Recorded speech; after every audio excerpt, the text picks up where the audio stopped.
What's up, guys? It's Red Devil Ace, and welcome back to my channel. And I'm gonna be doing an Ace's point of view today, which is something I haven't done in a while. And this is a show, or at least an episode, the first episode of a show that I've been really wanting to make a video on since it came out.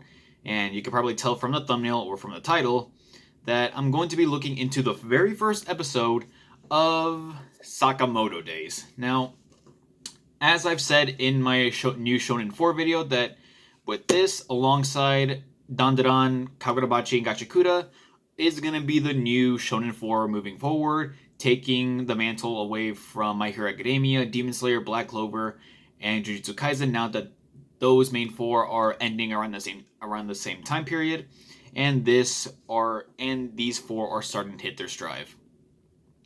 Now, I do want to go over some stuff that were good, some stuff that were bad, and if it paid homage to the manga. So, for starters, I just really want to say that, was it a fun episode? Absolutely. I mean, freaking TMS knocked that out of the park, and I knew that the anime was in really good hands because of TMS Entertainment, which is responsible for Lupin the Third, Dr. Stone, Detective Conan, and the Baki series.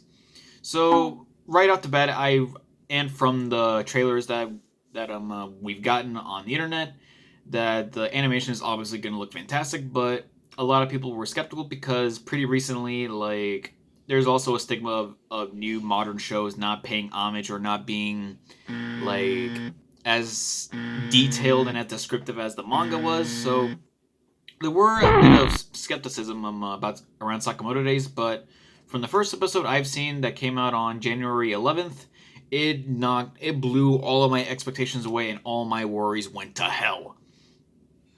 And this first episode really only went over the first chapter of Sakamoto Days. So if you're watching this video and you really want to find out what happens, just go to your local Barnes & Noble or Bookman's or public library and just check out the first episode of Sakamoto Days, and you're just exactly caught up. But the one thing I really want to thank the episode of doing is giving a few throwaway pages time to breathe. And what I mean by that is that it gives us more depth into the characters, Sakamoto, Shin, and all-around background characters. Like, for example, in the beginning of the episode, you have the introduction of Taro Sakamoto, who is, and I'm gonna fix one mistake I made in my last video, that he is the deadliest hitman of all time. Not the deadliest hitman in the world, not the deadliest hitman of Japan, literally the deadliest hitman that has ever lived. And that's a pretty bold statement comparing to the type of assassins and hitmen that we have in anime just in general. But you clearly see that the Sakamoto really backed up his title in the first few moments of the anime. And it did kind of have that funny trope, really, really intense, gritty, and bloody first opening act, and then you transition into his wife, Aoi, and does the trope of love at first sight. So basically, just Sakamoto is just seen purchasing stuff at a convenience store, sees Aoi's face, and immediately falls in love, and ends up with him leaving the life, and as the cover of the manga represents, a bit out of shape. But Sakamoto is also the epitome of the mantra, never judge a book by its cover, and that is evident throughout the entire episode.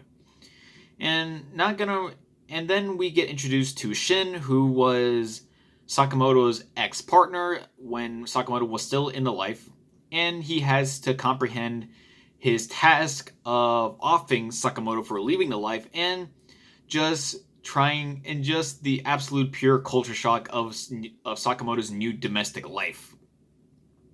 And it's just a really funny back and forth of Shin's absolute impatience versus Sakamoto's mundane lifestyle, but he still has the killer instinct in the regular stuff that he does. And it just got me thinking of a certain death battle that was made years ago between James Bond and John Wick. That death battle needs to be fixed. It needs to be James Bond versus Harry Hart from the Kingsman, and John Wick versus Taro Sakamoto, because these two left the life over a woman and their past is coming back to haunt them. But if I had to choose who is going to win that death battle, I would have to say Taro Sakamoto, because I'm not being biased just because I love anime to death.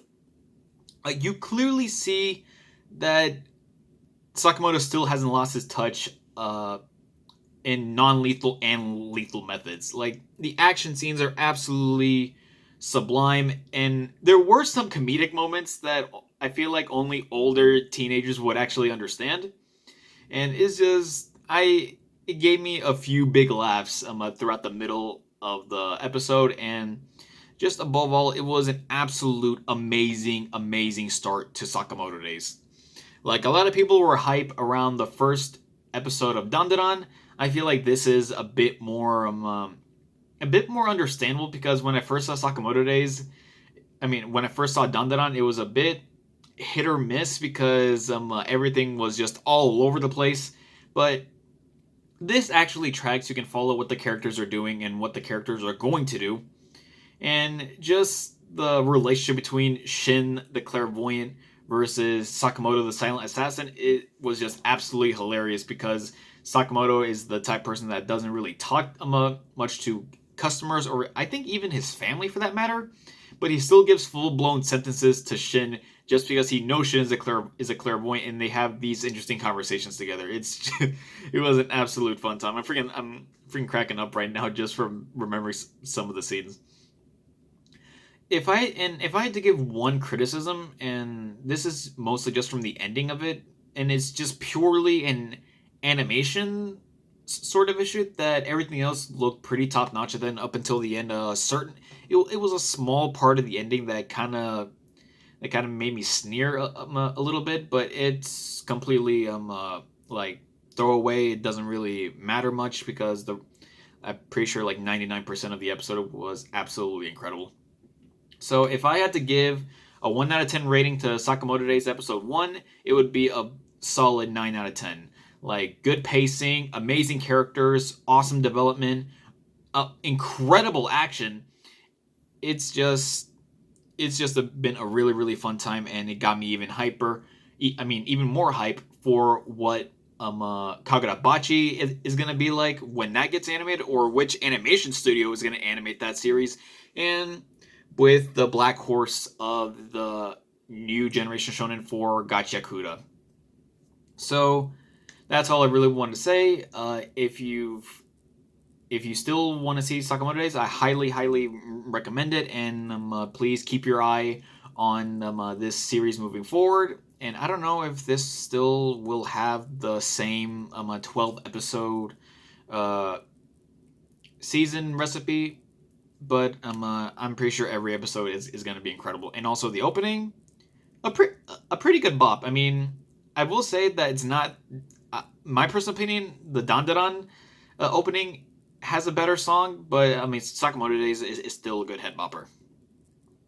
So, and thank you so much for watching the video. If you like this, please like, share, and subscribe. Please leave your thoughts on the first episode of Sakamoto Days in the comments down below, or just tell me which anime you're hyper for. And if you agree with my thoughts, if you disagree with my thoughts, put it down in the comments down below. I encourage all sorts of interaction.